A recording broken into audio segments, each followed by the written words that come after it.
Hello, this is Bible Observations 101, and today we'll be discussing a passage from Jeremiah chapter 1, verses 11 through 12. And in this passage, we will see that there is a Hebrew wordplay that will help better illuminate the text for the reader. So without further ado, let's begin.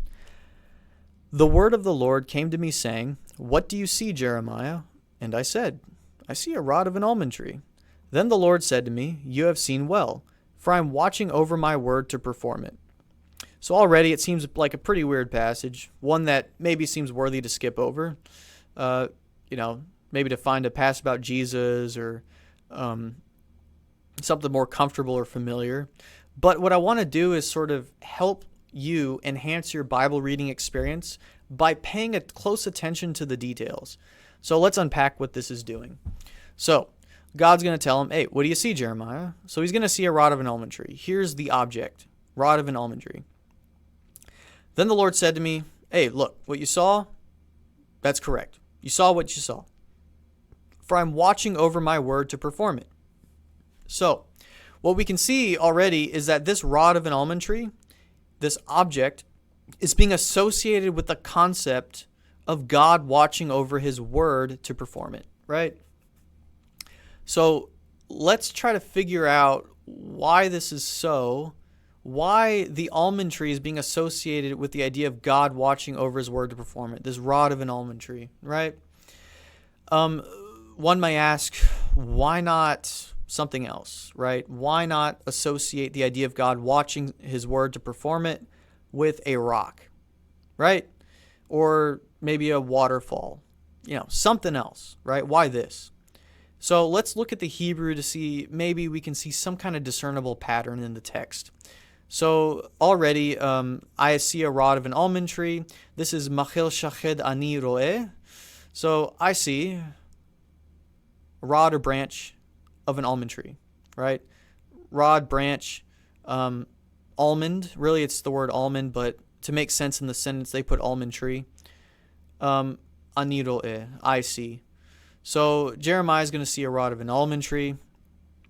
And then it's going to be associated with God watching over his word to perform it. So really quick, I want to highlight a specific word to help us understand this passage. This word that I'm highlighting is the word shached, right?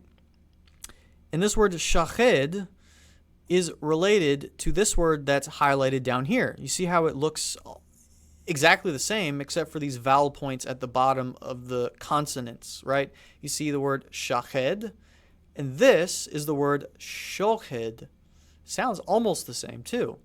So what you'll observe is that the almond is a noun, right? Shoched, almond is a noun, right? It is what it is. But shoched is not a noun. It's a verb. So they're the same word, shoched, shached, but one's a noun and one's a verb form, right? So shoched means to watch or watching. Shached means almond, okay?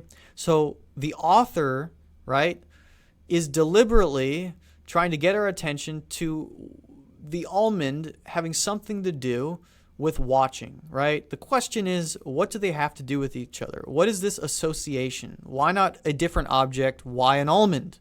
So I drew this picture. Don't laugh, okay? I guess I could have done better.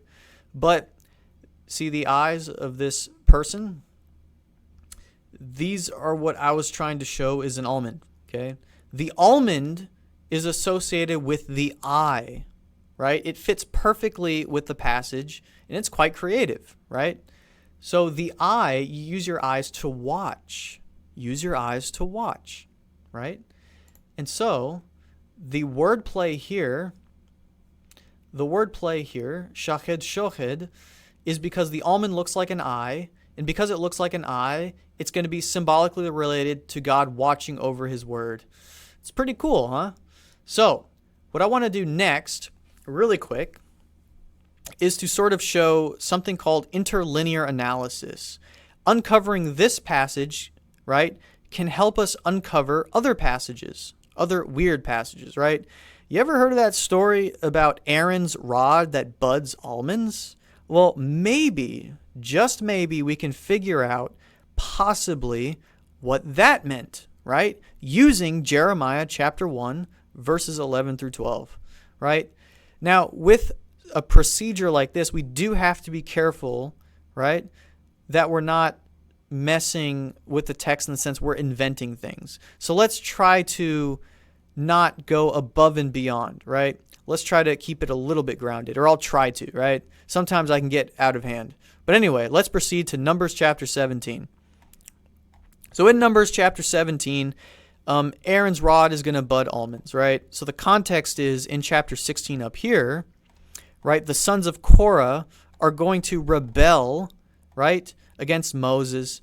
And the reason why, as you can see, they are Levites, right? And what's going on is God has chosen Aaron, right? Aaron is going to be the ancestor of the priesthood that will take control of the temple or the tabernacle in this case. They're still in the wilderness, so there's still just a tabernacle, the sanctuary. And so these guys are vying for control, the sons of Korah. So they're going to assemble against Moses and Aaron here. You have gone far enough, for all the congregation are holy. Everyone's holy, every one of them. So why do you exalt yourselves above the assembly of the Lord, right? So, they're going to be judged by God. And so that's sort of the background leading up to the budding of Aaron's staff, the budding of almonds, right? So God is going to have Aaron's staff bud almonds. I'll skip past all the little details. Y'all can read it. And it buds almonds, and it represents, hold on, let me go up here. The Lord said to Moses, put back the rod of Aaron before the testimony to be kept as a sign against the rebels. La Bane Meri, these are literally the sons of the rebels, or sons of the rebellion, sons of the rebels, that you may put an end to their grumblings against me so they will not die, right? Now, really quick, I want you to pay attention to this word testimony, right? This word testimony, you see when I highlighted it pops up that Hebrew word. I really recommend this software. It's called Logos Bible Software. It really helps with Bible study. But anyway, this word here is edut. Edut means, if you see here, a witness. That's the primary meaning. Witness, testimony, laws, legal provision, right? Before the testimony kept as a sign. Now here, the testimony is the tent of testimony. As you can see here, the tent of the testimony. Moses deposited the rods before the Lord in the tent of the testimony, and Aaron's rod is going to produce ripe almonds, right? See when I highlight almonds, it's the word shachadim, right? So shached means almond. Shachadim is the plural form, right? Almonds. And so this will be a witness, right? A sign, right?